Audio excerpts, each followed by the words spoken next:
Hi అండి. Hi. ఎలా అనిపిస్తుంది గుంటూరు కారం మూవీపై ఎక్స్పెక్టేషన్స్? గుంటూరు కారం బాగుంటుంది అనిపిస్తుంది. అంటే మహేష్ బాబు గారి లుక్ ఎలా ఉంది దీంట్లో మరి? చాలా బాగుంది, చూడడానికి చాలా మాస్గా అంటే ఒక సాంగ్ వచ్చింది కదా, దాంట్లో డాన్స్ ఎలా చేశారు? కుర్చీ మాత్రమే చాలా బాగా చేశారు. మహేష్ బాబుకి డాన్స్ రాదు అన్న వాళ్ళకి అది బాగా అర్థమవుతుంది. ఆ సాంగ్ చూస్తే ఎంత బాగా డాన్స్ వేస్తారు మహేష్ బాబు అని. ఏజ్తో పోలిస్తే మన మహేష్ బాబు గారి ఏజ్ ఎక్కువనే ఉంటుంది. సో వాళ్ళిద్దరి కాంబినేషన్ ఎలా ఉండొచ్చు?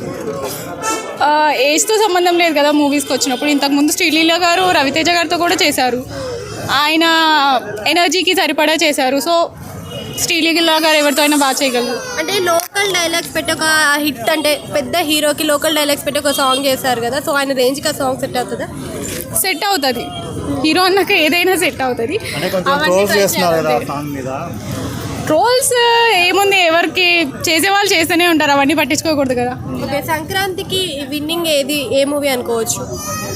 చెప్పలేం, వాళ్ళు ఇచ్చే కంటెంట్ బట్టి మూవీ చూసాక చెప్పగలం. హనుమాన్కి జస్ట్ 4 మాత్రమే ఇచ్చారు థియేటర్స్ హైదరాబాద్లో అంటున్నారు. మరి హనుమాన్ పాన్ ఇండియన్ లెవెల్ కదా, సో 4 ఇవ్వడం కరెక్టేనా? లేదు, కానీ ఏమో అందరూ తర్వాత ఎంకరేజ్ చేస్తారేమో మూవీ చూసాక. మహేష్ బాబు డాన్స్ ఎలా అనిపించింది మీకు? చాలా బాగా వేశారు. ఇంకా మూవీలో ఎంత మాస్గా ఉంటారనేది మూవీ చూస్తే తెలుస్తుంది. మహేష్ బాబు ఎందుకు అంత ఇష్టం మీకు? హ్యాండ్సమ్గా ఉంటాడు, అందుకే బాగుంటారు.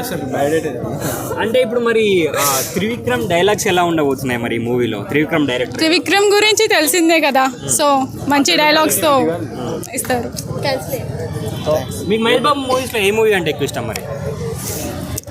అతడు బాగుంటుంది. పోకిరి, కలేజా ఇష్టం నాకు బాగా. కలేజా బాగుంటుంది, నాకైతే కలేజా ఇష్టం. కుర్చీని మడత పెట్టిన రికార్డులు కూడా అన్ని మడత పెట్టేస్తున్నారు. హిట్ కొడతాడని అనుకుంటున్నా మహేష్ బాబు.